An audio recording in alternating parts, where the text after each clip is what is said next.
during the hearings, the member from Timmins James Bay said very clearly that there were strong concerns that had been heard from fishers about ensuring that any new developments respect the fragile nature of North Atlantic fisheries.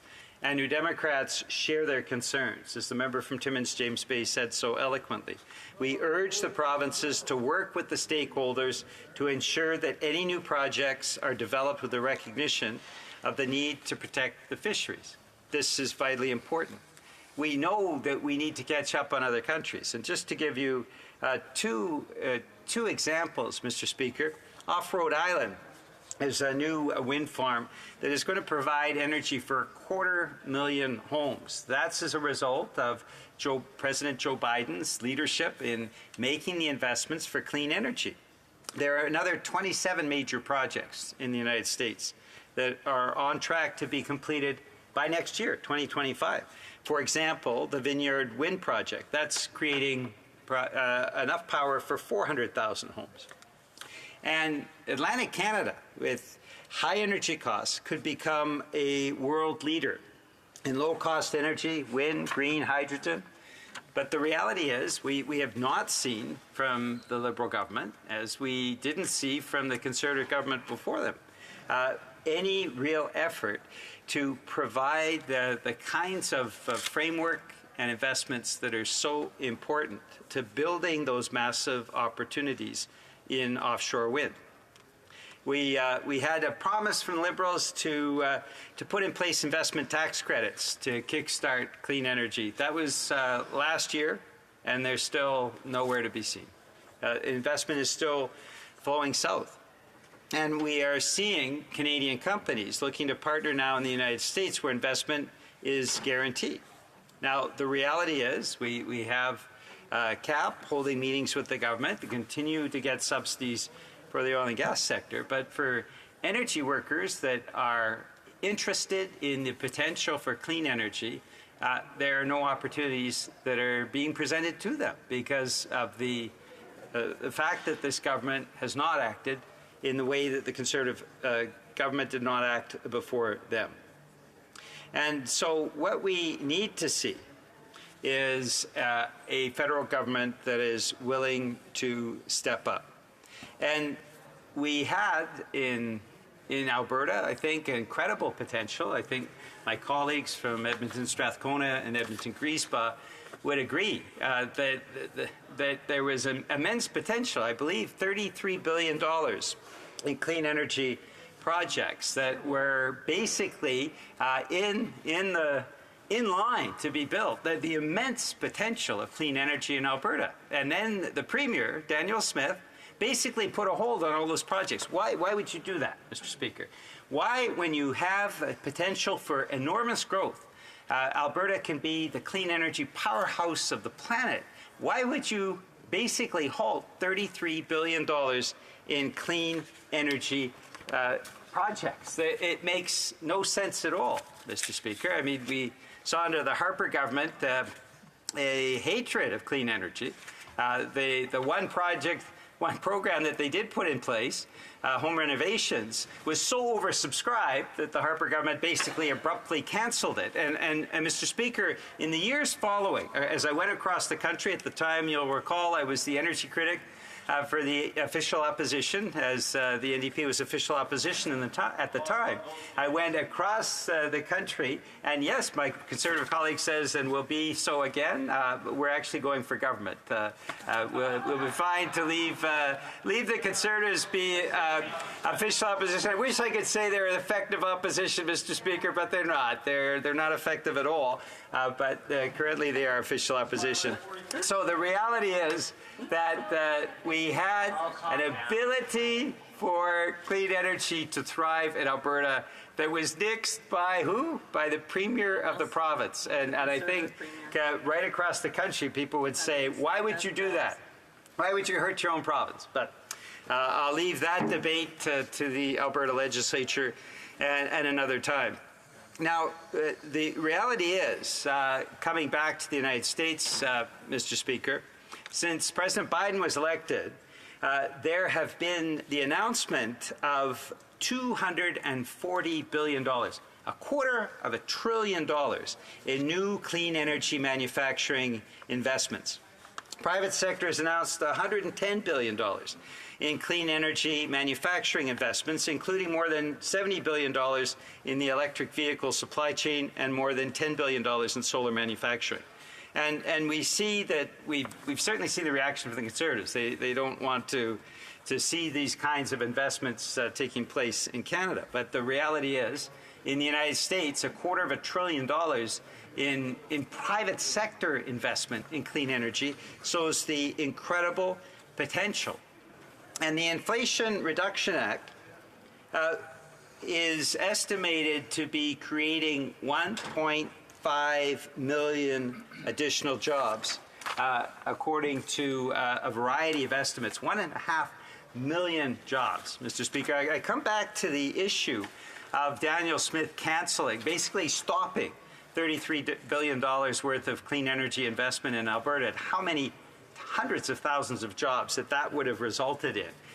Again, it's a decision that makes no sense at all, and Conservatives will have to explain why you would want to cut on something that could have been a real path for prosperity. Now, the reality is, as a result of President Biden's plan, the U.S. is now on the path to meet that goal of cutting emissions 50 to 52% below 2005 levels by 2030 and reaching net zero emissions by no later than 2050. Mr. Speaker, I contrast that, of course, with the utter failure of the Harper government and the failure of the current government. Both have failed, utterly failed in terms of bringing down emissions. Canada has a very, very poor track record. And so the reality is, and I understand my colleagues are asking, my Conservative colleagues are asking why Mr. Harper failed, and I'm more than pleased to talk about that, Mr. Speaker, since they are asking, why did Harper fail? I think it would start with the $30 billion every year that they gave to overseas tax havens through the Harper Sweetheart tax haven treaties. $30 billion a year, that's $300 billion that they splurged on overseas tax havens over the course of the dismal decade that Mr. Harper was in power. Unbelievable, Mr. Speaker. And no Conservative has ever been able to explain what good that did to Canada to give away $1/3 of $1 trillion to overseas tax havens. And they stopped pensions, they forced seniors to work longer, they slashed health care funding, they did all those bad things, cut services for veterans. It was a terrible, terrible decade. But at the same time, $116 billion in liquidity supports for Canada's big banks to maintain their profits, $300 billion, according to the PBO, given away to overseas tax havens. I mean, Conservative financial management is an oxymoron, Mr. Speaker. They simply are not good at managing money. They are terrible at managing money. Unbelievable. And if you don't believe me, Mr. Speaker, you just have to look at the fiscal returns that are actually tabled by the Ministry of Finance federally. I mean, it's hardly a hotbed of Social Democrats in the federal Ministry of Finance, but they've been saying year over year over the last few decades that the worst governments in terms of managing money and paying down debt are Conservative and Liberal governments, and the best governments, of course only provincially up to this time, the best governments at managing money and paying down debt, and at the same time ensuring we have effective education programs, effective health care programs, effective investments in our youth, better programs for seniors, better programs for families. The best, and these are from the fiscal returns from the federal government, are NDP governments, Mr. Speaker. Shouldn't be a surprise to anybody that not only are we at the best at managing the services that Canadians need in every province that we've governed in, we're also the best at managing money. And that comes from the federal Ministry of Finance, no less. Now, Mr. Speaker, I wanted to take just a few minutes to talk about, as the member from Timmins James Bay has done so eloquently, talking about the climate crisis that we are in. That scientists who are monitoring the collapsing ice shelves of Greenland have noted how soot from fires that land on the ice shelves draw more heat and lead to ever faster disintegration of the ice fields. This is raising water levels, causing ocean instability, leading to more storms. We are at a tipping point, Mr. Speaker. It's essential that we act fast and take the magnitude of this crisis seriously. The first step is to take on what the member from Timmins James Bay has called a pathological obsession of big oil to extract as much profit as possible from the burning of the planet. They've shown no interest in limiting the damages they have done, and in fact are pushing for an increase in production. And now, scientist David Archer states that the climate impacts of releasing fossil fuel CO2 into the atmosphere will last longer than Stonehenge, longer than nuclear waste, longer than the age of human civilization so far. And it also doesn't make economic sense. Last week, the International Energy Agency stated that we are at the beginning of the end of the fossil fuel era, as demand for oil, natural gas, and coal are all going to peak over the next few years. So we need to prepare to ensure that we are actually putting in place all of those fundamental issues, all those fundamental programs, all the fundamental foundations to ensure that we can benefit from the clean energy economy to come. The reality is that the declines in terms of production and emissions are nowhere near steep enough to put the world on a path to limiting global warming to 1.5 Celsius. We are going to have to work more steadily, and there has to be faster policy action by governments. That is why it is so important to move on Bill C-49. I am pleased on behalf of the NDP caucus and on behalf of the member from Timmins James Bay to support this legislation. It is not a panacea. It doesn't get the job done, but it's a first important step that allows us to move forward for the clean energy economy to come, to allow energy workers in Newfoundland, Labrador, and Nova Scotia to do the important work that they can do in ensuring that we have growth and development of clean energy and more jobs in Atlantic Canada. And it's for all of those reasons, Mr. Speaker, all of those reasons that the NDP is supportive of C-49. Maintenant, Monsieur le Président, est-ce que... Now, Mr. Speaker, does the government need to do more? Yes. We've had 2 decades of inaction. First, from the Harper government, and then the current government, that haven't made investments that other countries have. So for us, it's absolutely critical and essential that we put in place all of these tools, which include C-49. It's extremely important that we put in place the bill, but then that we put in place investments so that we can have the jobs, the prosperity, lower the cost of energy in Atlantic Canada, and ensure that everyone can benefit from clean energy in the future. Thank you very much, Mr. Speaker. I thank the honourable member for New Westminster Burnaby, and we will continue with the debate later. Statements by members. Center. Mr. Speaker, I have so many reasons to be proud of my alma mater, and today I rise to share with Canadians just one: International Students Overcoming War, or ISO for short, at Wilfrid Laurier University. ISO was started by Laurier students in 2014, and in the years since, students have contributed to sponsor refugee and at-risk students living in conflict zones, covering both living and tuition costs for recipients. To date, 34 students have been sponsored from 8 different countries, including Somalia and Myanmar, with a 100% graduation rate. My thanks to Dr. Gavin Brockett for his leadership and support of these incredible students. Let's recognize the powerful impact of initiatives like ISO and support their work, like a recent proposal that includes supporting women from Gaza, because by helping them, we're helping build a more compassionate future for all.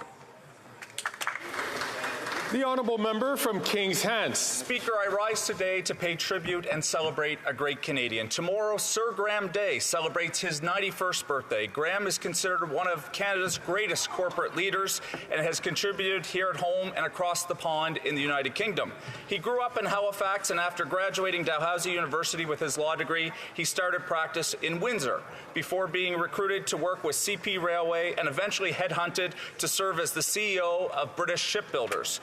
Graham has advised two United Kingdom governments, including Margaret Thatcher's efforts to privatize major industrial assets in the 1980s. He served as the chairman and CEO for the Austin Rover Group, Cadbury Schweppes, and British Aerospace.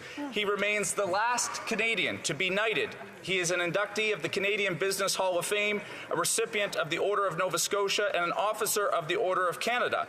He is passionate about military service and was appointed the honorary colonel of the West Nova Scotia Regiment. Mr. Speaker, beyond all his accomplishments, he is a heck of a guy. Happy birthday, Graham, to him, his family, back home in Hantsport. Thank you, Mr. Speaker. Well done. The honourable member from Peterborough, Kawartha. Absurd, asinine, foolish, bonkers, deranged.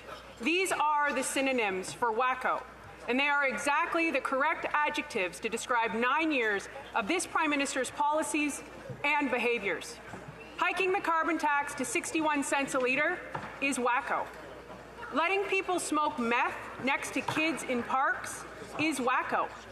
Creating censorship laws that Margaret Atwood calls creeping totalitarianism is wacko. 2 million people accessing a food bank a month in Canada is wacko. Repeat violent offenders walking free and terrorizing communities is wacko. Tent cities being the norm. Don't mean to interrupt the honourable member from Peterborough, Kawartha, but I understand that there's no translation. Il y a pas de traduction. There was no translation. Alors, is there a translation available now?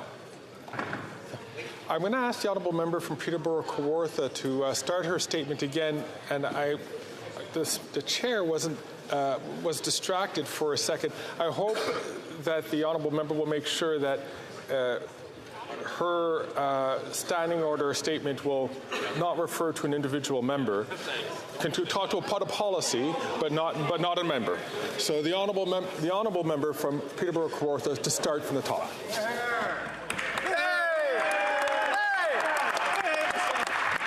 Absurd, asinine, foolish, bonkers, deranged. These are the synonyms for wacko, and they are exactly the adjectives that describe 9 years of this Prime Minister's policies and behaviour. Hiking the carbon tax to 61 cents a litre is wacko. Letting people smoke meth next to kids in parks is wacko. Creating censorship laws that Margaret Atwood calls creeping totalitarianism is wacko. 2 million people accessing a food bank a month in Canada is wacko. Repeat violent offenders walking free and terrorizing communities is wacko. Tent cities being the norm in Canada is wacko. You cannot manage reality if you do not acknowledge it. Wacko chaos is the reality after 9 years of this Prime Minister. He is dangerous, and Conservatives will fight every single day to restore public safety, to restore affordability, and to restore... The honourable member from Davenport.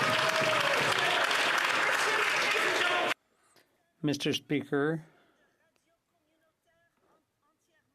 CHOQ-FM is Toronto's only French-language community radio station. It's located in my riding of Davenport, and it has been serving Francophones for 18 years, sharing their history, sharing the news, and helping build a strong Francophone community in our city and in our country. Choc FM provides significant visibility for Francophone businesses, organizations, and individuals in the Greater Toronto Area, both on the air and through its social media accounts.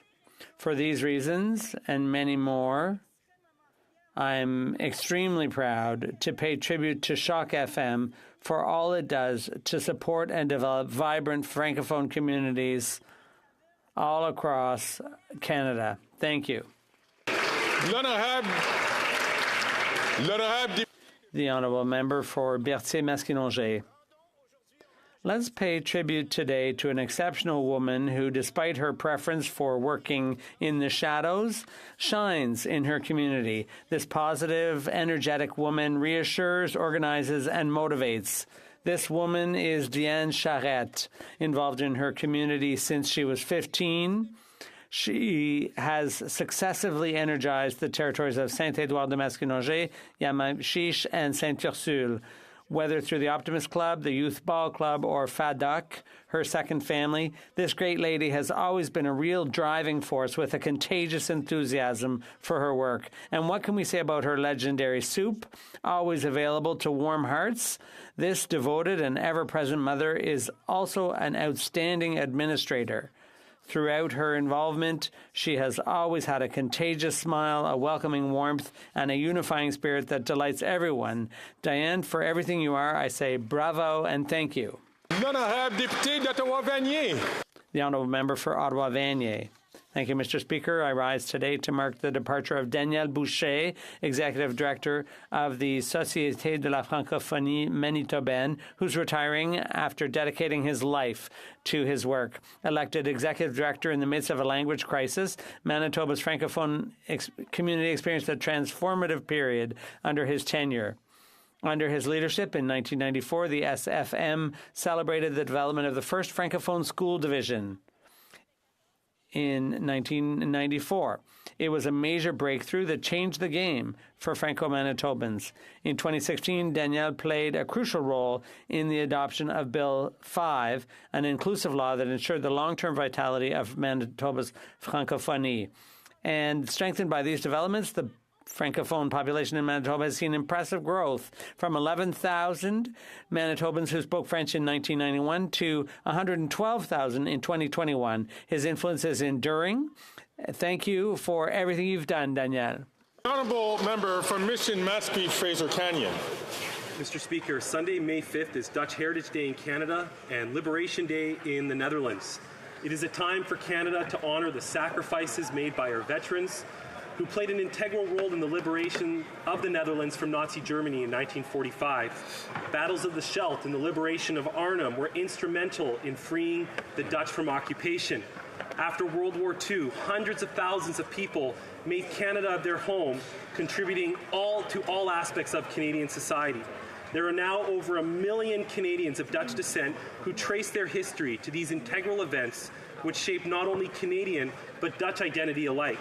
As co-chair of the Canada-Netherlands Parliamentary Friendship Group, I am pleased to recognize Dutch Heritage Day, to thank our veterans, and to recognize the lasting and growing bonds between our nations. Fijne Bevrijdingsdag, happy Dutch Heritage Day.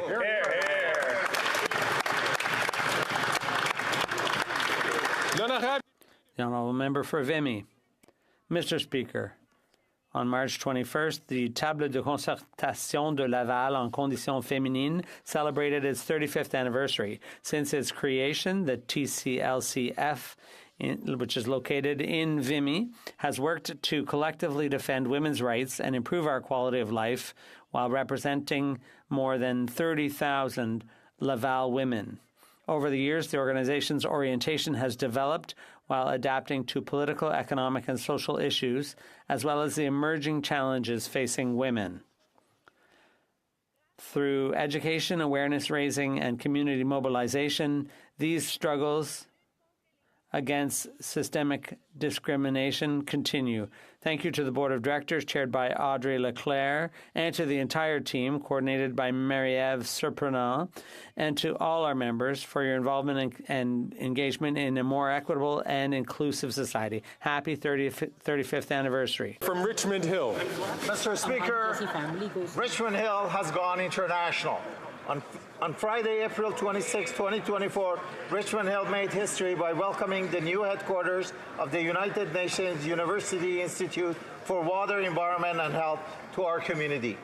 We celebrated this milestone with Minister of International Development, Ambassador Ugaleskis, Dr. Kaveh Madani, His Worship Mayor David West, the city and the UNU team, as well as many community members. The inauguration remarks followed by the signing of joint statement, the flag-raising ceremony, the ribbon cutting, and the insightful tour of the UN new headquarters in the City Hall, forever enshrining this event in the history of Richmond Hill. This once-in-a-lifetime opportunity will unite top minds from academia and government worldwide to tackle water, environment, and healthcare challenges. I can't envision a better location for their new campus offering world-class education for environmental sustainability, all made possible by the visionary leadership of Dr. Kaveh Madani and Mayor West. Thank you, Mr. Speaker. L'honorable député de Beauce. The honourable member for Beauce. Mr. Speaker, on June 6th, part of the world will come together to commemorate the 80th anniversary of the Normandy landings. This moment of courage, sacrifice, and solidarity marked a decisive turning point in the history of World War II. More than 100,000 men, fearing for their lives, landed on this beach to face the enemy. Among them was the De la Chaudière Regiment, the only French-Canadian unit to take part in the landings. Last September, Lieutenant Colonel Bruno Gilbert became the regiment's 27th commanding officer. The St. George's native began his career with the regiment in 1986 as an infantryman, quickly rising through the ranks. After a detour through the 35th Canadian Brigade Group as a sergeant major and the honour of being made a member of the Order of Military Merit, he returned to the De la Chaudière Regiment. Mr. Gilbert also shares his passion for science with young people as a teacher at Cégep Beauce-Appalaches. I'd like to congratulate Mr. Gilbert on his appointment and his contribution to the community. I wish you every success in your new position, and thank you for proudly representing Beauce. Member from Avalon. Speaker, being a coastal province, we know that the sea does give it and sadly does take it away.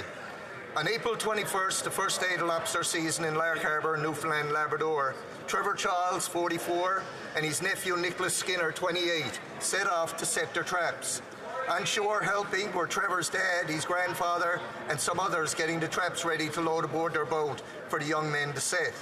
But the sea had another plan and swamped their boat. They perished in the cold waters. The small communities of Lark Harbour and York Harbour were in shock, but none more than their families. Trevor is leaving behind the love of his life, Joanna, and precious Carrie, 9, Addison, 6, and Reese, 2. Nicholas leaves the love of his life, Martina, along with his mom, dad, siblings, and numerous other family members, friends, and the entire fishing community of our province. Both these young men loved the outdoors and all it offered. They were great contributors to their towns, always there to lend a hand. These tragedies impact everyone in small rural towns. In moments of loss, communities knit together to help the families heal and move on. Rest in peace, Trevor and Brody. Thank you.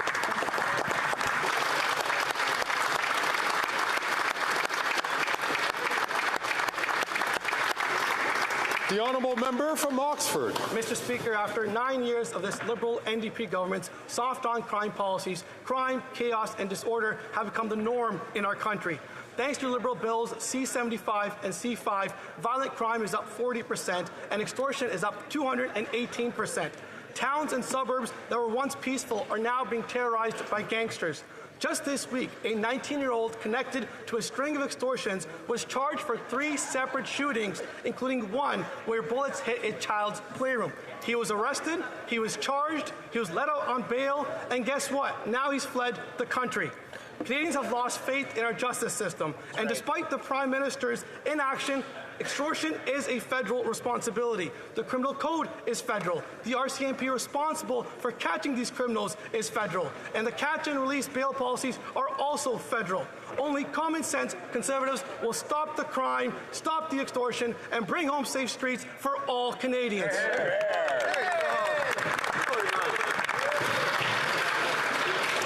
The honourable member for South Surrey White Rock. Thank you, Mr. Speaker. On April 7th, we lost a proud British Columbian and a great Canadian. The Honourable John Allen Fraser served as the 32nd Speaker of this House from 1986 to 1994 and for 21 years as a Member of Parliament for Vancouver South. He was held in the highest regard by all who knew him. I and so many sought out his counsel on many public affairs. I was honoured to speak at his piping out ceremony from the Seaforth Highlanders during my tenure as Associate Minister of National Defence. I note that his bride of 59 years was Kate Finlay, not a family member, but the Wright clan.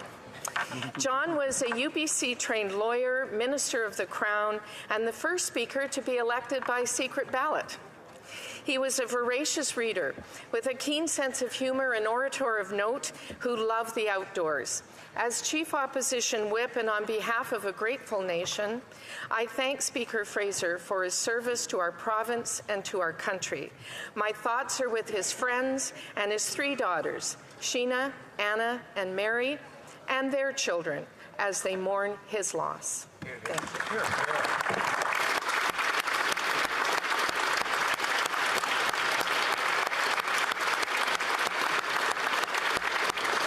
I thank the honourable member for recognizing an extraordinary Canadian, John Allen Fraser. L'honorable député.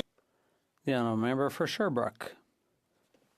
May is Borderline Personality Disorder Awareness Month.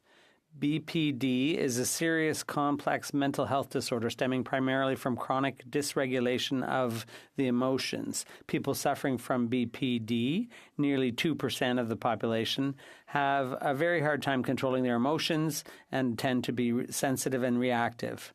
The Sash Bear Foundation is committed to raising awareness of BPD. Since its creation in 2012 by Lynn Curry and Mike Menu, who are now in Ottawa, this charitable organization has restored hope, taught skills, and offered community to more than 10,000 families seriously affected by the mental health problems of a loved one. Every year, the foundation organizes the Sash Bear Walk, which brings together hundreds of supporters to create an orange sea of support, reduce stigma, and raise awareness of this illness and our national mental health crisis. Visit sashbear.org to learn more about BPD and how to reduce stigma. The honourable member from Skeena-Bulkley Valley. Mr. Speaker, teams from around the world are gathering in Calgary next week for the World Para-Hockey Championships, and I'm so pleased to share that the starting goalie for Team Canada is none other than Adam Kingsmill from my home community of Smithers, BC. Bravo. Despite losing his leg in a tragic lawnmower accident when he was just a toddler, Adam became an accomplished athlete, playing softball, racing motocross, and excelling at stand-up hockey, all with the incredible support of his parents, Bobby and Grange. In 2016, he caught the eye of Team Canada's coaches, who convinced him to try para-hockey or sledge hockey. And 5 years later, he brought home a silver medal from the World Championships in the Czech Republic. He followed that up just a year later with another silver, this time at the Paralympic Games in Beijing, China. Adam's indomitable spirit, his determination and achievement continue to inspire people across northern BC and across Canada. I hope my colleagues will join me in wishing him and his teammates the very best of luck at this year's World Championships. Go Canada, go Adam. The honourable member for Saint-Hyacinthe-Bagotte. Mr. Speaker, one of my constituents has made it into the Guinness Book. Jenny Barret, who suffers from the rare genetic disorder osteogenesis imperfecta, completed her 10th wheelchair marathon in London 2 weeks ago. In doing so, she clocked the fastest marathon ever run by a woman in a wheelchair, 4 hours, 19 minutes, and 21 seconds. In doing so, she beat the 1983 record set by no less than an Olympian. Jenny may be battling brittle bone disease, but she also has nerves of steel. The woman who suffered 157 fractures in her life has never stopped training for some 20 years in her second home, the St. Hyacinthe Boxing Club, originally founded by her father Bernard. She's certainly not going to stop now. She's a model of unflagging determination who should inspire us all. Jenny, my dear friend, you're a source of pride to our region and to all of Quebec. The honourable member from Hastings, Lennox and Addington. Canadians are way past their breaking point. It's so bad that the CEO of Food Banks Canada now says that food banks are becoming unsustainable. Canadian food bank usage is at a historic high, 2 million people per month. Food banks cannot meet this demand. For people that have not been forced to the food banks and still utilize their local grocery store, let's consider some facts from a new report by Canada's food professor. 60% of Canadians are so desperate that they are eating expired or spoiled food. 20% of households with the lowest incomes use over 20% of their disposable income just to buy food. Mr. Speaker, after 9 years of short-sighted policies of this Liberal NDP government, families are sliding deeper and deeper into debt. This is not the Canada that I grew up in, and this is not the Canada that we want to raise our children in. Common sense Conservatives will rebuild our economy and bring home lower prices for all Canadians. The honourable member from Mississauga East, Cooksville. Thank you, Mr. Speaker. Mr. Speaker, this February 7th, we had a historic vote on my motion M75 in the House of Commons. Unanimously, all members of Parliament spanning various political affiliations and regions of our country resoundingly gave an unwavering support for declaring May as Polish Heritage Month and designating May 3rd as Polish Constitution Day in Canada. Today, on Polish National Flag Day, parliamentarians from Canada and Poland, the Polish Embassy, Ambassador Jelski, Consuls General, the Canadian Polish Congress, and the community at large came together to commemorate these milestones on Parliament Hill for the first ever Polish flag raising. As we recognize and celebrate Polish Heritage Month and May 3rd Constitution Day from coast to coast to coast, and with the Polish and Canadian flags flying proudly on Parliament Hill, I say dziękuję bardzo. Thank you so much to the entire Polish-Canadian community. Nedzia Polska, Nedzia Canada.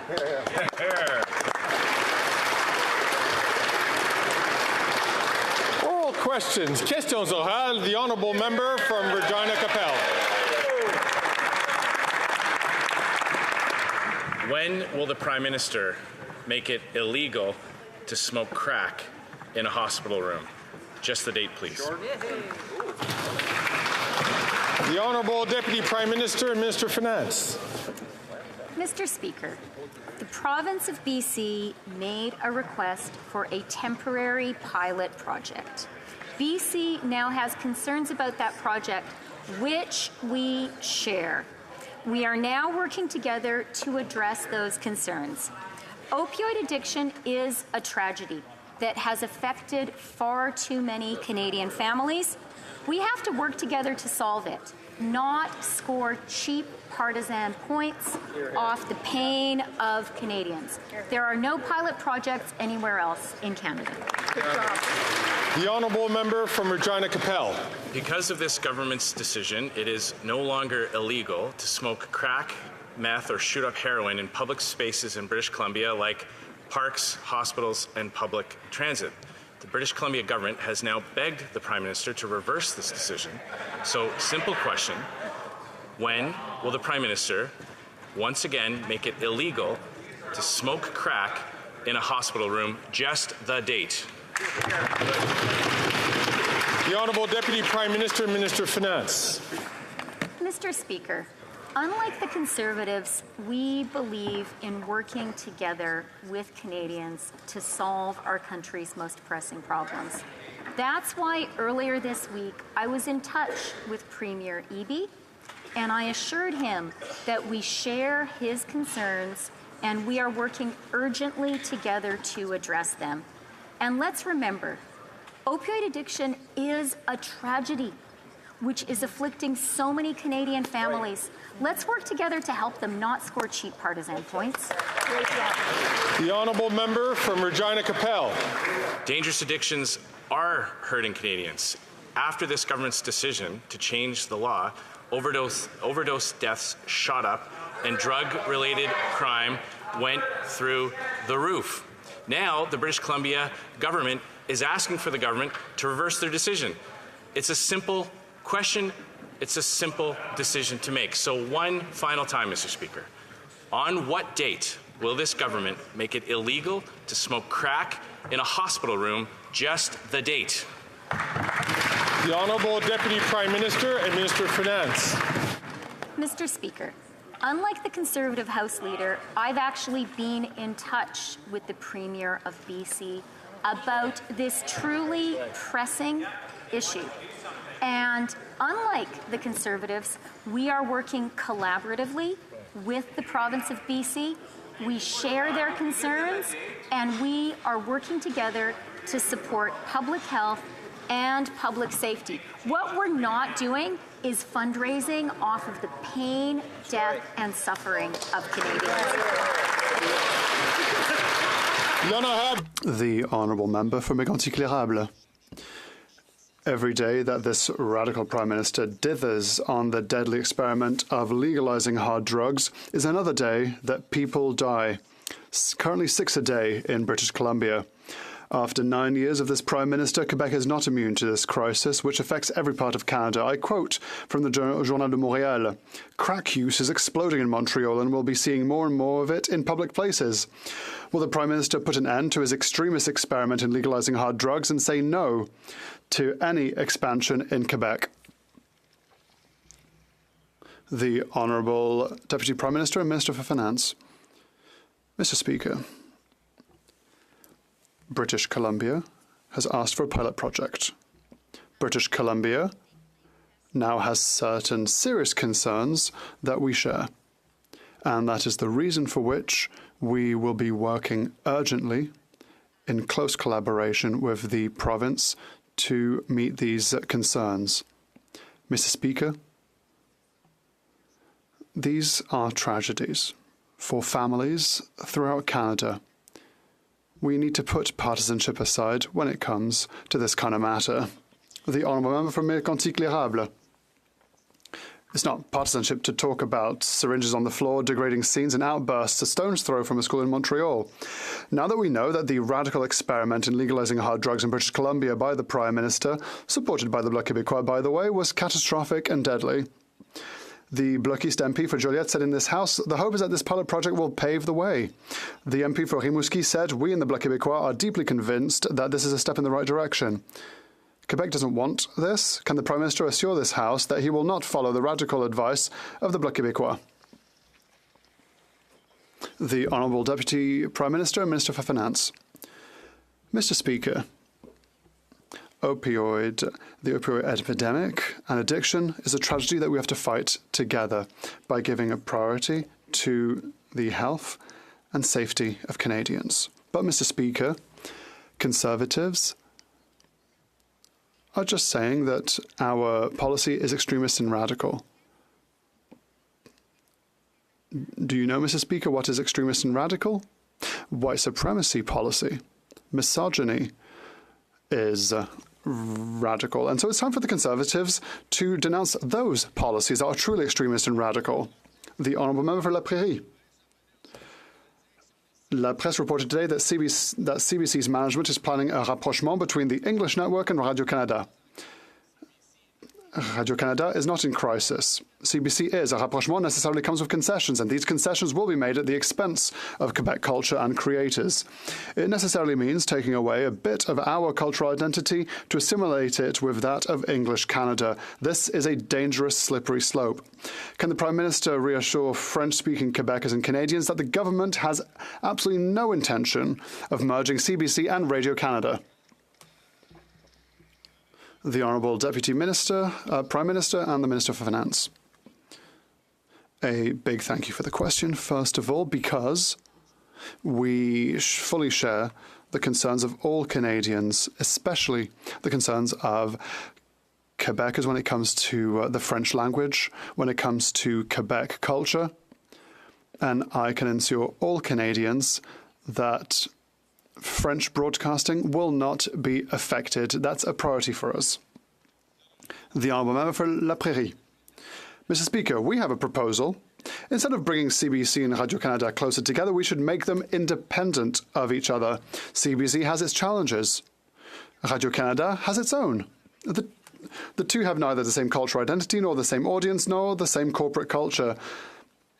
These are two completely separate entities. But what CBC management is proposing, and management appointed by the Liberals, by the way, is to weaken Radio-Canada in order to strengthen CBC. In the long term, this means assimilating the French-language public broadcaster. Why not turn it into two completely separate Crown corporations? The Honourable Deputy Prime Minister and Minister for Finance. Mr. Speaker, we share people's concerns with regards to the French language in Canada, and with regards to French culture, and with regards to Quebec culture in Canada. On this side of the House, we will always, always, always work as hard as we can to support the French language, Canadian and Quebec culture in French. We will always support Radio-Canada. L'honorable député de Rosemont, la petite patrie. The honourable member for Rosemont, la petite patrie. Mr. Speaker, another report, another failure. With this Minister for the Environment at the wheel, Canada is going to miss its GHG emissions targets. No wonder. Everyone will remember the Liberals' environmental legacy. The purchase of Trans Mountain, $34 billion of our money in one big pipe. And still, billions garroted just like that for the oil companies, gobbling up public money, polluting and destroying our climate. The Minister of the Environment should be proud. Can the Liberals take responsibility for once and stop pretending to be interested in the climate crisis?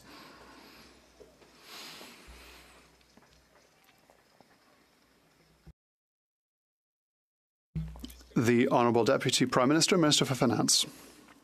Mr. Speaker, our government has done more in the fight against climate change than any federal government in the history of Canada. We've put a price on pollution. We have a massive industrial program to the tune of $93 billion to stimulate our green transition. We are and we should be proud of what we do, and we know that we can and will do more. The honourable member from Vancouver Kingsway. Mr. Speaker, the Liberals have been letting the ultra-rich off the hook for years. But thanks to the NDP's capital gains changes, the wealthiest will pay a little more. And the Conservative leader doesn't like this. Maybe that's why he's getting wined and dined tonight by Bay Street billionaires at a Cash for Access fundraiser. Like the Liberals, the Conservatives would rather hand out billions to wealthy CEOs than fund the services people really need. Why are the Liberals maintaining the Conservatives' corporate giveaways? The Honourable Deputy Prime Minister and Minister for Finance. Mr. Speaker, I am really glad that the member opposite has raised an issue about which the Conservatives have been notably silent, and that is our increase in the inclusion rate on capital gains. We agree with the member opposite that it is just not fair for a nurse or carpenter to pay tax at a higher marginal rate than a multimillionaire. But I agree with the member opposite. I think the Conservatives support that kind of unfair tax policy. The honourable member from Kamloops, Thompson, Caribou. The Liberal Minister for legalizing hard drugs is misleading Canadians. Yesterday, she told Canadians that Liberals were waiting for further information from British Columbia in response to BC's request to end this legalization experiment.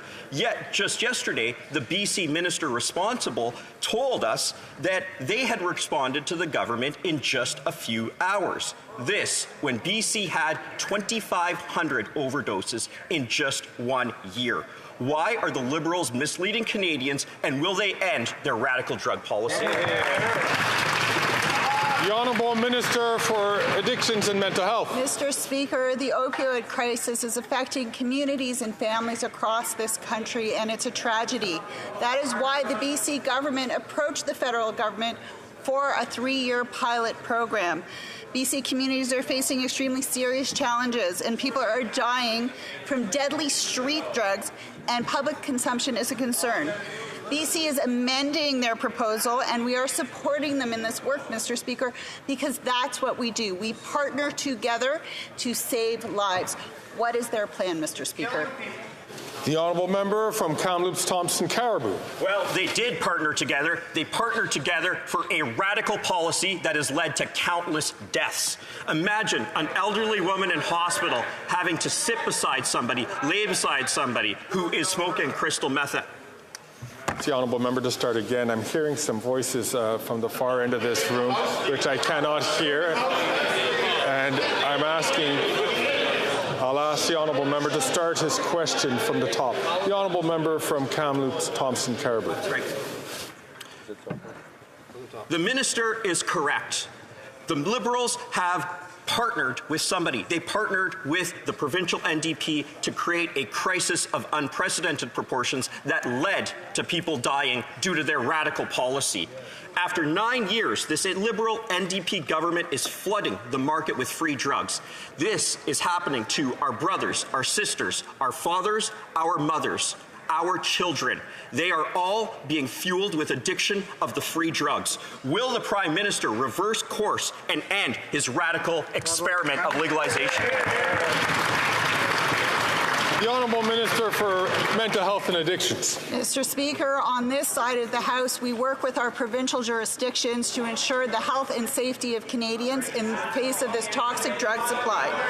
We are treating this with urgency, Mr. Speaker, and all partners are working together to find a path forward as fast as possible to provide operational clarity for law enforcement, healthcare services, and all those who are involved in saving lives, Mr. Speaker. We want the same thing, public safety and access to public health care services for those who need it. They would cut everything. We are here to save lives. John. Before I pass the microphone again to the minister, for the honourable member from Kelowna Lake Country, I'm going to ask all members, please, to hold your comments until you're recognized to have the floor. The honourable member from Kelowna Lake Country. Mr. Speaker, the Liberal minister responsible for legal hard drugs in British Columbia isn't being straight with Canadians. Yesterday, she said she's waiting for more data from BC to decide if she would reverse her decision to legalize drugs like cocaine, opioids, and fentanyl in parks, playgrounds, and hospitals. The BC NDP confirmed yesterday they answered the Liberal government's request for more data within hours. Wow. After 9 years of this Prime Minister, drug deaths tragically rose 380%, as if that wasn't enough data. Why won't the Liberals be honest with Canadians and just end their radical drug policies? That's a great question. The Honourable Minister for Mental Health and Addictions. Mr. Speaker, on this side of the House, we speak to our provincial counterparts and those who are the experts and with lived and living experience. The opposition, the member from Carleton, won't even meet with Mom Stop the Harm or other experts and those who are advocating for their families and their lives. We continue to work with our BC counterparts. They have provided amendments to their proposals, and we are working together to face the public consumption issues.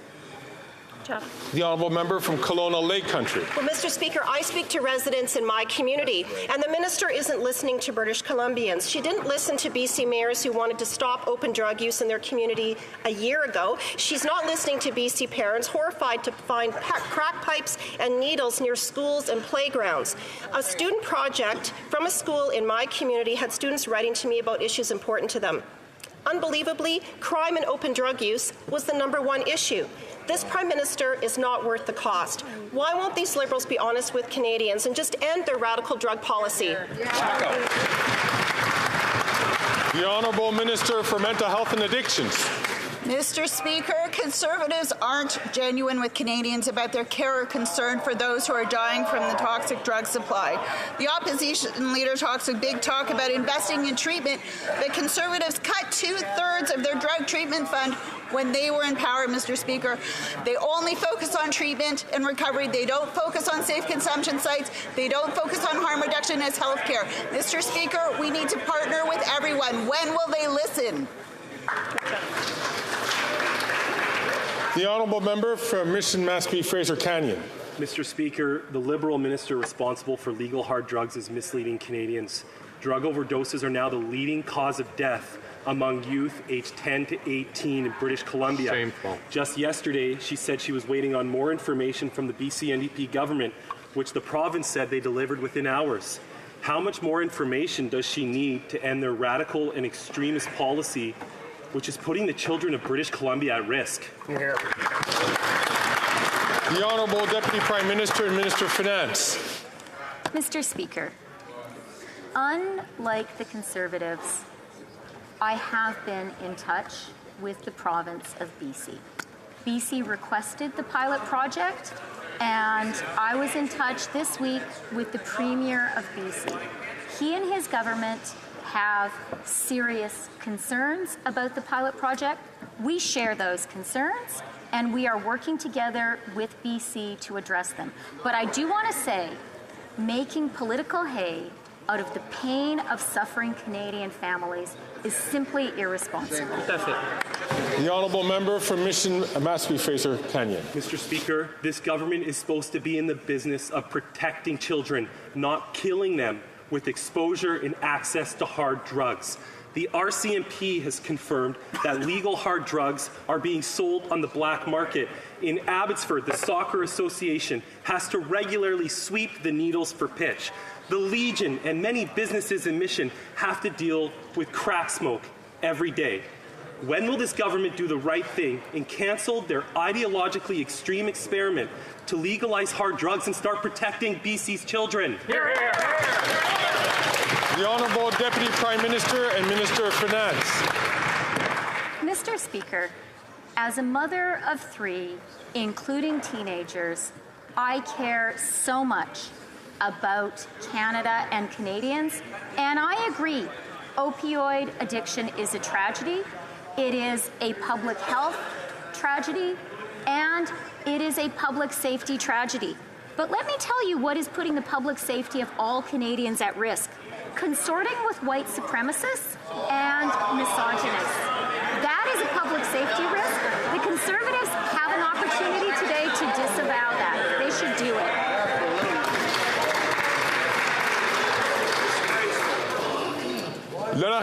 The Honourable Member for Joliette. Yesterday, the National Assembly adopted a historic unanimous motion. It, and I quote, denounces the refusal of the New Democratic, the Conservative and the Liberal parties of Canada to recognise the principle of respect for Quebec's areas of jurisdiction and to grant Quebec the right to opt out with full compensation. This is the very first time that the National Assembly of Quebec has unanimously blamed each and every Federalist party by name because they're all working against Quebec. When the government says it is working hand in hand with Quebec, are they working hand in hand rather with these parties against Quebec? The Honourable Minister for Transport. Mr. Speaker, going against the Bloc Québécois isn't going against Quebec because we are working with Quebec on housing, on seniors, on young people, on childcare, so that kids can go to work with their stomachs full. But the Bloc Québécois is always against all of this. They do the opposite of what we promise for Quebecers. We're trying to fight for seniors. We're trying to fight against climate change, and they always vote against. So shame on them, Mr. Speaker. Before the member for Joliette has the floor, I would like to encourage members in this House to not interrupt the person who has the floor. And I hope that this will be applicable as well for when the Honourable Member for Joliette takes the floor, which is now. Thank you, Mr. Speaker. It's historic, this unanimous motion. Canada's Liberals have been denounced by their Liberal allies in Quebec. The NDP was denounced by Quebec Solidaire. The Conservatives, well, they weren't denounced by their ally, Éric Duhem, well, because he has no MPs, and Quebecers don't vote Conservative. But they too were condemned by the unanimous National Assembly of other stripes. All the elected representatives in Quebec City can see that all the Federalist elected representatives in Ottawa are working to undermine Quebec's ability to make their own social choices, or societal choices rather. Does the government realise the precedent it has set? The Honourable Minister for Transport. Mr. Speaker, the Conservatives do have an ally. It's the Bloc Québécois. It's the Bloc Québécois, Mr. Speaker. They always seem to vote together. There's a bit of malaise in that corner. When one makes a promise and one does the opposite, then promises are shattered, promises for those who trusted them and voted for them. They say they want to fight for seniors, they say they want to fight for the environment, but they always vote against. Why? Because they just simply follow the Conservative playbook. The Honourable Member for Joliette. The federal government in this budget wants to tell Quebecers how to run Quebec, whether it's in healthcare, housing, or any other area. Liberal Conservative NDPs, by refusing to amend the budget, the three parties have eminently shown that they want to become the puppet masters of Quebec. However, yesterday's unanimous response from the National Assembly was clear. We, Quebecers, still want to be masters in our own homes. Does the Minister for Finance see that Quebecers do not accept that elected representatives of the neighbouring nation should decide Quebecers' priorities instead of Quebecers? The Honourable Minister for Public Services and Procurement. Thank you, Mr. Speaker. And in my riding, a number of our priorities is to have access to quality and affordable dental care. And big news, since yesterday, thousands of people in my riding and throughout Quebec now have access to dental care. Affordable and quality dental care. This is huge news for all Canadians, and it's great news for all Quebecers as well. The honourable member from Thornhill. The Liberal government's dangerous drug policy in BC allows people to smoke crack on a public bus, to shoot up next to a park with people with children playing there, to blow smoke from meth in the face of a nurse in a hospital. Now we learn what the Liberals want to do to Toronto, what they've done to BC. The Leader of the Opposition sent the Prime Minister a letter asking him to reject Toronto's request. Are the nurses in Toronto getting people who smoke meth in hospital rooms, or will they finally reject the request? The Honourable Minister for Mental Health and Addictions. Mr. Speaker, on this side of the House, we are completely committed to working with communities across this country in facing the opioid crisis and the tragedies that are happening to so many families. Every request is reviewed on a case-by-case basis. The member should know this. Toronto Public Health has not submitted a proposal that adequately addresses the dual objectives of public health and public safety, which have guided us throughout addressing the opioid crisis. Every level of government, including the province, must be engaged in this process, and we continue to work together. The honourable member from Thornhill. Speaker, their plan is killing 22 Canadians every day, and opioid deaths have doubled in this country in just 2 years. I can't believe that the minister from Toronto wants to expand this lawlessness into her own city. Otherwise, she would just say no. I'll give her an opportunity to just say that. One more opportunity to stop this extremist experiment on the streets of Toronto. Yes or no? Will you reject it? The Honourable Deputy Prime Minister and Minister of Finance. Mr. Speaker, I'm a minister, I'm a Toronto MP, I'm a Toronto mother. I know, as everyone in this House should, that the opioid crisis is a tragedy, and there are no families in Canada that are untouched by it. The BC pilot project was requested by BC. BC has serious concerns. We share those concerns. We are addressing it. There is no other pilot project anywhere in Canada, and the BC experience should and will be instructive.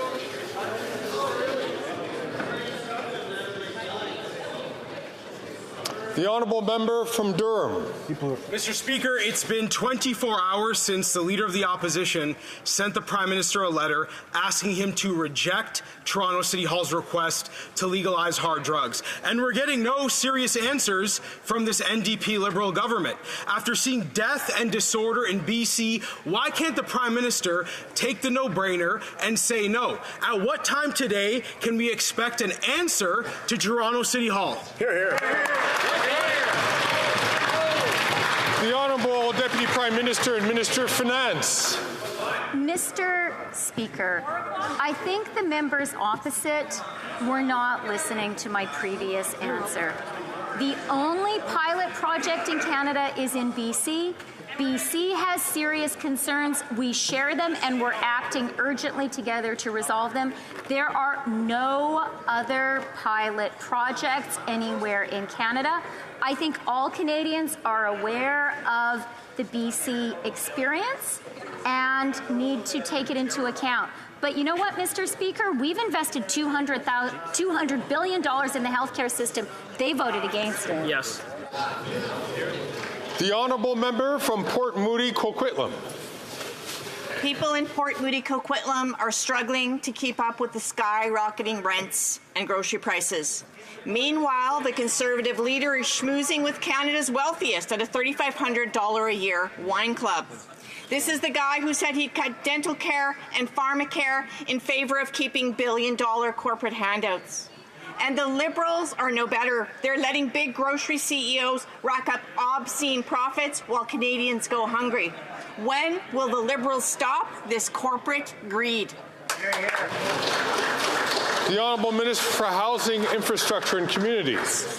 Mr. Speaker, in the recent federal budget, we put forward a plan to establish fairness for every generation that's going to ask the wealthiest to pay a little bit more so we can fund the things that really matter to the people who've been struggling the last couple of years. We've got plans that are going to reduce the cost of living by reducing the cost of housing, by solving the housing crisis. We've got a plan to launch a national school food program to make sure that hungry kids can put food on the table. And as I give this answer, the Conservatives jeer because they do not support the measures that are going to help vulnerable people in this country. We will stand up for the middle class. We will stand up for the vulnerable. It's a shame the Conservatives won't join us. The honourable member from Nanaimo Ladysmith. Mr. Speaker, while rich CEOs make record profits, families in Nanaimo Ladysmith can barely put food on the table. And what's the Conservative leader doing about it? Well, he's hosting a fundraiser with Canada's richest elites that cost thousands just to step through the door. It's no wonder when he was in power, the biggest corporations got $60 billion in handouts while gutting services to British Columbians. And the Liberals, they maintain these handouts. Will the government end these corporate giveaways? The Honourable Minister of Innovation. Mr. Speaker, I would agree with my colleague that it's disturbing to see the leader of the opposition siding with big corporate at a time where, Mr. Speaker, all Canadians should be united to put pressure on the grocery in this country, Mr. Speaker. If they are really honest about caring for Canadians on the other side, Mr. Speaker, let them speak up. Let them tell the Loblaws and Walmart to adopt the grocery code of conduct in this country, Mr. Speaker. If we speak with one voice, we're going to improve the life of Canadians. Are they going to do it? The honourable member from Halifax. Mr. Speaker, Halifax is home to thousands of researchers with limitless potential, and it's essential to provide the support necessary to fully unleash that potential. Halifax researchers are making advancements in ocean science, brain repair, lithium-ion battery technology, pediatrics, and so much more. Their work contributes to the economic and social prosperity of Canada and improves the lives of all Canadians. Could the Minister of Innovation, Science and Industry please tell us how Budget 2024 will support research and researchers in Halifax and across Canada? You're here. The Honourable Minister for Innovation. Mr. Speaker, what a great question from a great member, Mr. Speaker. This is a colleague which has been advocating for research and science in this country, Mr. Speaker. Canada researchers and students are our greatest resource in this country. Researchers at Dalhousie, Mr. Speaker, are pushing the boundaries of brain health, big data, and ocean research. In Budget 2024, we invested $3.4 billion in our world-leading talent, Mr. Speaker. Students will see an increase in their stipends to support their research and attract the best and brightest. Mr. Speaker, the science of today is the economy of tomorrow. Let's invest in our futures together. The Honourable Member for Charlesbourg-Haute-Saint-Charles. Mr. Speaker, interest on the debt is skyrocketing and will continue to do so while spending remains out of control. And the Bloc continues to support these Liberal centralizing policies that are driving up the cost of living. For example, on December 13th, the Bloc voted for over $20 billion in budgetary items. When will the Prime Minister, supported by the Bloc, stop wasting money so that Quebecers can start enjoying a decent life again? The Honourable Deputy Prime Minister and Minister of Finance. Mr. Speaker, I'm very pleased to finally have a question on the economy, because this gives me the opportunity to share some good news from the Governor of the Bank of Canada.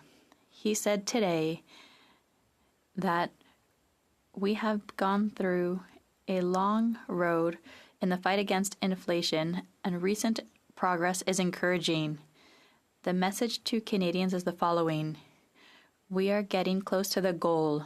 This is good news thanks to the work of Canadians. Thank you for the opportunity. The Honourable Member for Charlebourg-Haute-Saint-Charles. Mr. Speaker, I'll remind the Minister of Finance that 48% of Liberal supporters finds that their government is not managing public finances well. That was in a recent Léger poll. Even worse, there's the Bloc, which pretends to be critical and to defend Quebec's interests. They voted for $500 billion in additional budget items.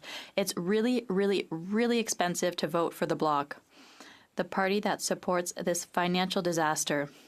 When will the Prime Minister, supported by the Bloc, stop their out-of-control spending and give Quebecers some respite? The Honourable Minister of Public Services and Procurement. Thank you, Mr. Speaker. Our colleague is talking about poor management. Mr. Speaker, have you already heard that during the whole term of the Conservative leader when he was Minister of Housing, he built six affordable housing units throughout the country? In the riding of my colleague over the past few months, I have an updated number, there are 222 affordable housing units that have been built in just his riding, 6 during the whole term of the Conservative leader as Housing Minister. The Honourable Member for Portneuf-Jacques-Cartier. Mr. Speaker, I don't know if I'm speaking to the Professor of the Université de Laval or the Procurement Minister. Mr. Speaker, after 9 years of this Prime Minister, the cost of living has never been higher. People are being squeezed. Mortgages, housing, food, everything is more expensive. This Liberal government isn't worth the cost, and neither is the Bloc Québécois. Just a reminder, it was the Bloc that voted for $500 billion in budgetary items. We're talking about $500 billion in centralizing and inflationary spending that has been supported by the Bloc Québécois. When will this Prime Minister stop its waste so that Quebecers can skip the food banks and regain their dignity? The Honourable Deputy Prime Minister and Minister of Finance. Mr. Speaker, once again, a good opportunity to talk about the economy. First, we have a responsible policy fiscally. We have a AAA credit rating, the highest possible, and I'll refer to the Bank of Canada's governor who's talked about the good progress on inflation. But the Conservatives, their only policy is austerity and cut. They want to cut daycares, cut school food programs, and cut Radio-Canada CBC, which is so important for Quebecers. The Honourable Member for Montmagny-Liselet, Kamouraska, Rivière-du-Loup. Mr. Speaker, after 9 years of budgetary chaos, this government, supported by the Bloc, continues with its inflationary spending. They are throwing money out the window. The Bloc talks about the importance of health transfers, but they voted for $500 billion in centralizing spending, which has more interest costs than the money that goes to health transfers. The more this government spends, the more the Bloc supports it. When will the Prime Minister stop wasting taxpayer money? The Honourable Minister of Innovation. Mr. Speaker, Canadians who are listening today understand that they have a choice. On one side of the House, Mr. Speaker, they hear the voice of a party that has no ambition, no vision, no plan for the future. On this side of the House, what people understand is that they have a Liberal government, a government that has a vision for the future, a government that has a plan for the coming generations, a government that has ambition for our country, Mr. Speaker. What I tell Canadians is listen to what you're hearing. You'll see that on this side of the House, we will fight for you every day. The Honourable Member for Jonquière. We've learned that Canada's greenhouse gas emissions rose between 2021 and 2022. They're going up when they should be going down. But what's most catastrophic is that they're going to keep skyrocketing because Ottawa opened Trans Mountain yesterday. The Minister of the Environment has just turned on the dirty oil tap. Another 600,000 barrels every day are piped out of the oil sands for export. Can the Minister of the Environment explain to us how his new dirty oil pipeline will help us lower emissions? The Honourable Minister of the Environment and Climate Change. Thank you, Mr. Speaker. I'd like to thank my colleague for his question and remind him that greenhouse gas emissions are 44 million tons lower in 2024 than they were before the pandemic. That's the equivalent of 13 million vehicles taken off our roads. Greenhouse gas emissions have never been as low in Canada in 25 years. So that's when Conor McGregor was born. So things are going very well, but I agree with my colleague, there's much work to be done still. The Honourable Member for Jonquière. Greenpeace told Radio-Canada, CBC, that the missing link in the federal climate plan is a cap on emissions from the oil sector. The minister must be relieved that there's no ceiling on emissions because he would have banged his head on it with the Trans Mountain emissions. It's a reminder that Canada is the fourth largest petromonarchy in the world. With Trans Mountain, it consolidates its fourth place between Russia and Iraq at the top of the worst polluters. We know that the minister never dreamed of being a petromonarch. So will he ever put a limit on his country's greed for black gold? The Honourable Minister of the Environment and Climate Change. Thank you, Mr. Speaker. My colleague mentioned Greenpeace. Greenpeace in that same interview recognized that we are making progress in Canada and that this year's record is very encouraging, but that more needs to be done. I'd like to remind my colleague that there's one country in the G20 that has put an end to fossil fuel subsidies, and that is Canada. We've committed to going even further by eliminating public funding, which no other country in the world has committed to doing, and the cap on greenhouse gas emissions is coming. We're the only major oil producer in the world to have proposed putting a cap on those emissions, Mr. Speaker. The Honourable Member for Lévis-Lotbinière. Mr. Speaker, after 9 years, the Bloc and the Prime Minister are not worth the cost. The Bloc has always voted with the Liberals on government budgets. We're talking about $500 billion in centralizing and inflationary spending, and that hurts. This spending increases the cost of living and keeps interest rates high. With the Bloc, Quebecers are going hungry. They're having trouble housing themselves, and they are hurting. Mr. Speaker, when will this Prime Minister, supported by the Bloc, stop wasting money so that Quebecers can once again afford decent housing and food? The Honourable Deputy Prime Minister and Minister of Finance. Mr. Speaker, I am really pleased to have another opportunity to refer to the Governor of the Bank of Canada, who shared very good news today with Canadians. He said, the message to Canadians is the following: we are getting closer to the goal. He's also said that it's our government's fiscal responsibility that has allowed him to stabilize inflation, and that will allow us to reduce the overnight rate. Member from Leeds, Grenville, Thousand Island and Rideau Lakes. After 9 years of this NDP Liberal government, the employment minister has been caught in shady lobbying, and we can see that this Prime Minister and his government certainly aren't worth the cost or the corruption. The minister was caught cashing checks from a lobbying firm that was lobbying his own government, his own ministry. How much taxpayer cash did this minister and his company shove in their pockets? How much? How much? How much? The Honourable Government House Leader.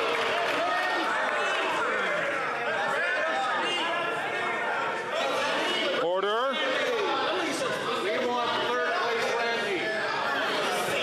Order. The Honourable Government House Leader. Speaker, the minister has always followed the very strict ethics rules that apply to him as an elected official.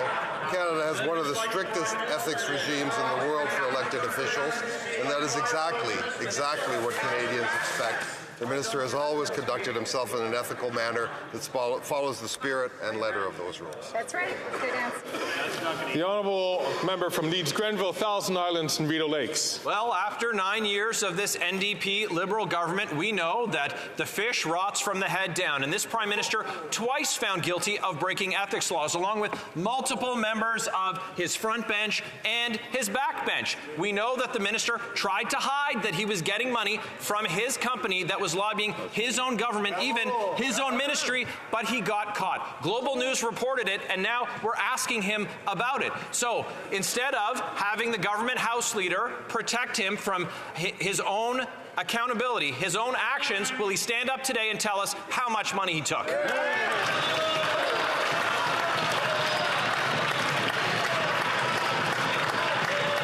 The Honourable Government House Leader. Mr. Speaker, I just gave that answer. Thank you. The Honourable Honourable Member from Leeds Grenville, Thousand Islands and Rideau Lakes. Oh, I'm sorry. We only.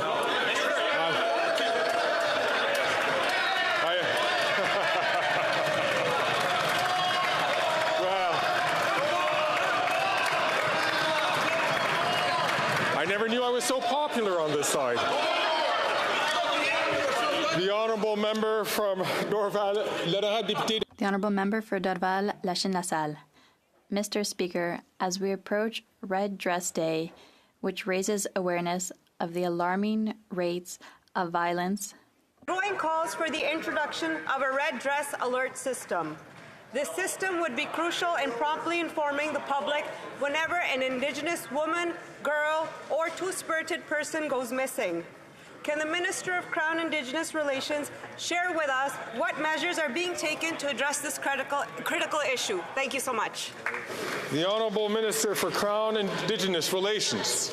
Mr. Speaker, I want to recognize the advocates, families, and survivors working tirelessly to press our government for urgent action. That includes the member from Winnipeg Centre and the member from Oakville, North Burlington, folks like Sandra DeLorme, Hilda Anderson-Pierce, Leslie Varley, Angela McDougall, Gladys Raddick, Lorna Brown, and Denise Havyard, who are advancing the implementation of a red dress alert system. Their efforts are crucial in bringing Indigenous women, girls, and two-spirit people home safely. And I thank the member from Dorval-Lachine-LaSalle for our advocacy, leveraging the $1.3 million in Budget 2024. Our government will put an end. The Honourable Member from St. Albert, Edmonton. Speaker, the sole Liberal minister from Alberta is at the centre of two corruption scandals. It has been reported that the minister is tied to a lobbyist who received a staggering $110 million in federal contracts, and the minister is the director of the company that received a further $8 million of government contracts and is engulfed in allegations of fraud and wire fraud. So, how much money did this minister and his companies receive from these shady contracts? The Honourable Government House Leader. Mr. Speaker, as I said earlier in response to our other honourable friend, the minister has always followed the strict ethics rules that apply to him as an elected official. Canada has one of the strictest ethics regimes in the world for elected officials, and that is exactly what Canadians expect. The minister has always conducted himself in an ethical manner that follows the spirit and letter of those rules. That's right. The Honourable Member from St. Albert, Edmonton. Speaker, the minister has been on the take with taxpayers' money. The minister retains a 50% stake in a company that is engulfed in allegations of fraud, and the minister continues to receive payments from the lobbying firm that received $110 million in federal contracts. So will the minister finally have the guts to stand in his place and tell Canadians how much he pocketed off taxpayers?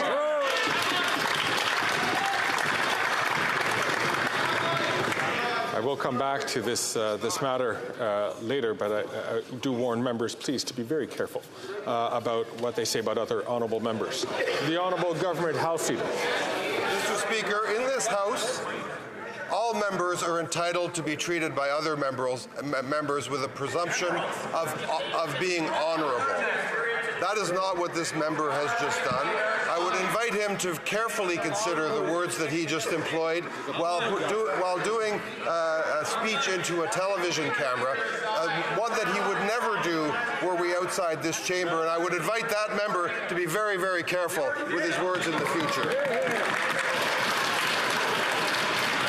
The Honourable Member from Brantford, Brant. After 9 years of this NDP Liberal government, yet another Liberal minister is embroiled in an ethics scandal. This employment minister continued to serve as a director of a company that secured over $8 million in government contracts, and his former lobbying firm got direct access to the Prime Minister's office and the Finance Minister's office, everyone who has their hands on the purse strings. This Prime Minister is not worth the cost or the corruption. Simple question. How much did this minister or his companies receive since he's been in cabinet? Oh, hear, hear. The Honourable Government House Leader. Mr. Speaker, I've answered that question, and I would once again invite members from all sides of this House to be very, very careful with the words that they utter. The Honourable Member from West Vancouver, Sunshine Coast, Sea to Size Country. Mr. Speaker, Budget 2024 proposes funding for Canada's first ever action plan on combating hate, which will support community outreach, law enforcement reform, tackle the rise in hate crimes, enhance community security, counter radicalization, and increase support for victims. This plan was drafted way before Canadians realized that the leader of the official opposition was cozying up with white nationalists. Can the minister please tell this House what impacts far-right extremism has on our community? The Honourable Minister for Diversity. Mr. Speaker, combating hate is a responsibility of everyone in this House. Anything otherwise is shameful and frankly appalling. When the Leader of the Opposition decided to cozy up to far-right extremist supporters, it is unbecoming of any elected official, much less the leader of the major political party. That's what you're doing. When the Honourable Member from St. Albert, Edmonton, was asking his question, it was recommended by the chair was quite happy to make sure that the Honourable Member had a free time to be able to ask his question. I'd ask the Honourable Member, please, to hold back his comments while the Minister is answering. The Honourable Minister for Diversity from the top, please. Mr. Speaker, when the Leader of the Opposition decided to cozy up to far-right extremist supporters, it is unbecoming of any elected official, much less the leader of a major Canadian political party. Canadians expect their leaders to stand up for Canadian values. That's why, Mr. Speaker, we're investing $270 million in the budget for Canada's first ever action plan on combating hate. Mr. Speaker, that's leadership.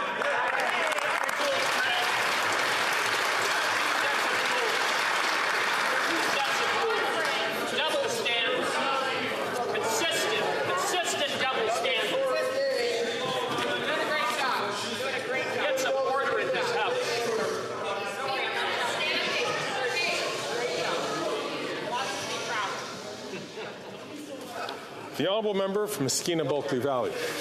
Mr. Speaker, yesterday 10,000 Canadian rail workers voted to strike because, in part, Canada's two largest railway companies want to undermine key safety measures in their collective agreements. The safety of rail workers, the safety of rail communities, and the safety of our environment are all at stake. Will the minister ensure the parties remain at the bargaining table until a fair, safe, and equitable agreement is reached? Hear, hear. The Honourable Minister for Labour. Question. What is happening right now is a cooling off period. Is a normal part of the collective bargaining process. Our facilitators and conciliators remain closely with both parties at the table. We remain committed on this side, as I know the Honourable Member is, to making sure that the table remains, the best deals are made at the table. Thank you very much for the question. The Honourable Member from Saanich Gulf Islands.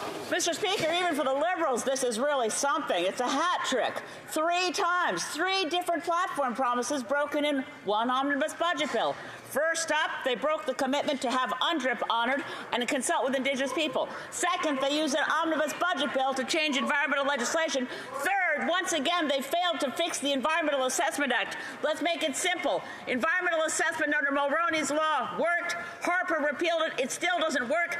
This draft in this Ways and Means bill will go down to defeat at the Supreme Court once again. Fix it once and for all and use the environmental expert panel to guide your action.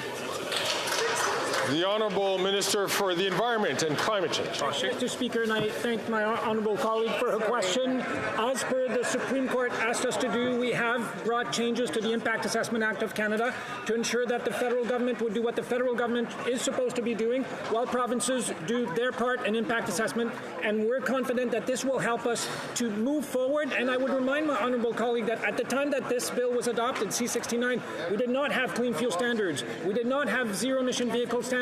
We did not have regulations on methanes. We weren't working on a cap on oil and gas emissions or clean electricity standards, Mr. Speaker. Thank you. Bravo. Yeah. Bravo. Let me get it for you, my friend. And such comes to the end of question period. It's now time for the regular Thursday question. I see that the member from Courtenay, Alberni is rising on a point of order.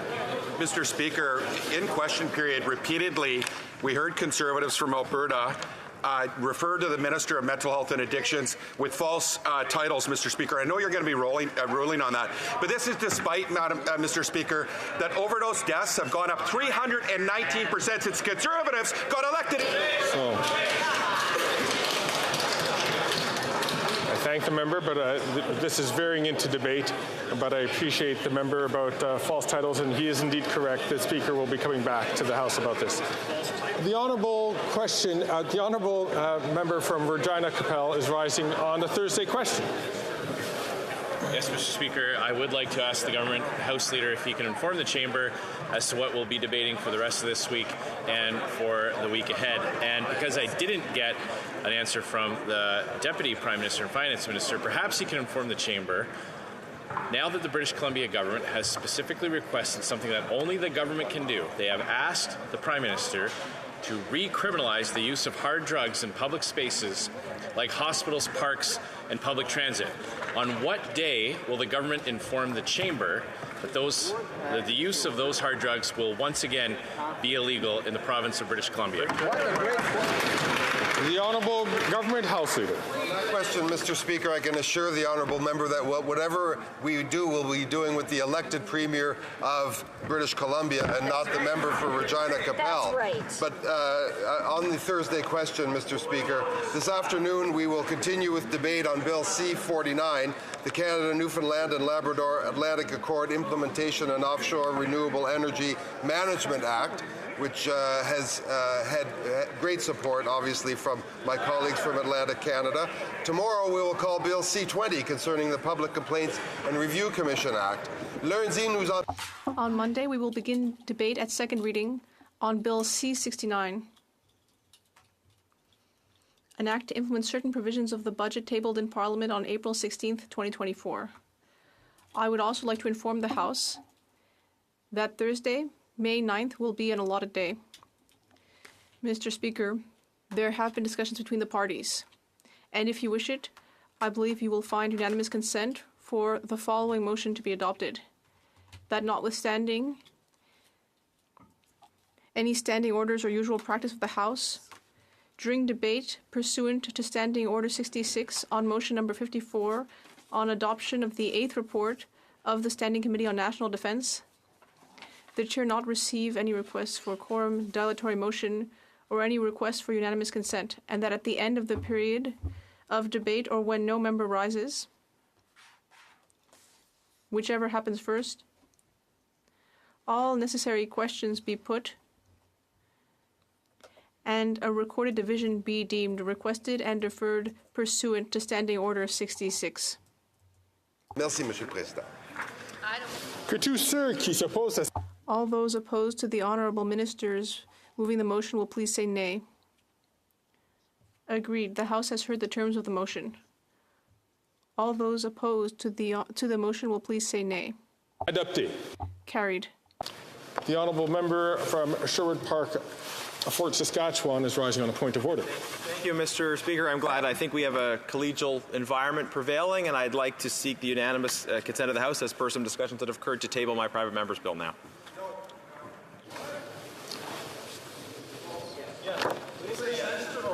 All those opposed to the honourable member moving the motion will please say nay.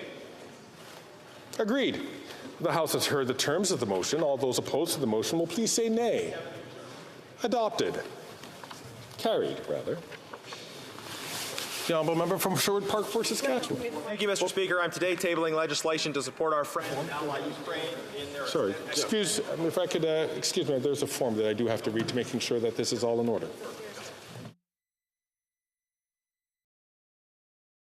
All right, everybody, that's all I am streaming for today. It's nothing exciting going on. And tomorrow I will only be streaming question period, as Fridays tend to be really dry and boring, and we don't get many people watching the stream anyway. So I'll just be streaming question period tomorrow, and that is at 11:15 a.m. Eastern Time. Everybody have a great night, and if I don't see you tomorrow, have a wonderful weekend.